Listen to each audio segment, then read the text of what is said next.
Welcome back to the Spoonie Stitcher channel. I'm Shannon the Spoonie Stitcher, you're inside the stitchery, and today is Tips and Tricks Secret Session. You won't know what the tip or trick is unless you stay tuned. Have you ever noticed that when you're doing the next row and they tell you to chain, like chain 2, and then that's supposed to count as a stitch, so you go to the next stitch and you make your double crochet, but now there's this huge gap, and you know, if you do your next stitch, so your next stitch is a double crochet. Okay, see, these don't have as big a gap, but this one sticks out. Is there a way to fix that? Yes. Before you even start your next row, you're not going to chain anything. You're just going to turn.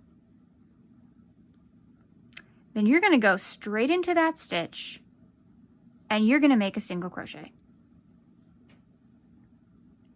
But there's more. If you are making a half double crochet, you are going to go into this side stitch. So if you were making a single crochet, it would be this bottom stitch here, right there.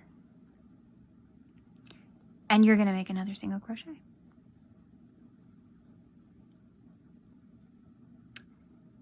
Now you can do this for a half double or a double. It depends how tall you like your stitches. So let's say this is for a double crochet. So this is now your first stitch. In your second stitch, just make a regular double crochet. And then make another double crochet. And look, that horrible gap is gone and everything is the right height. That is called the alternative turning chain. And you may see it written you may see it written ATC1, ATC2, ATC3. That tells you how many times you do that little side single crochet build-up thing. Normally an ATC4 would be a treble crochet, but you can use it for any size. So like if I took these out, but I still had my alternative turning chain 2, and I did a half double, it works the same.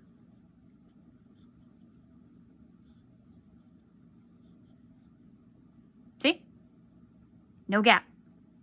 And this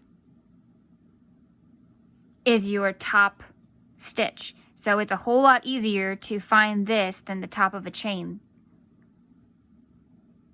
So when you come back this way, it also serves a purpose. So that's it. Just a quick tip. The alternative turning chain. Thank you for joining me today. If you liked that tip, let me know down below. Had you ever heard of it before? Thank you for joining me today. If you like this video, please give it a thumbs up and share with your friends and family. Don't forget to hit the notification bell so you know every time I post a new video or tip. Maybe consider subscribing and be part of the Yarn Zebra family. We have fun over here. Have a great day. Remember, life happens, yarn helps. And Spoonies, you can stitch it up too. Goodbye.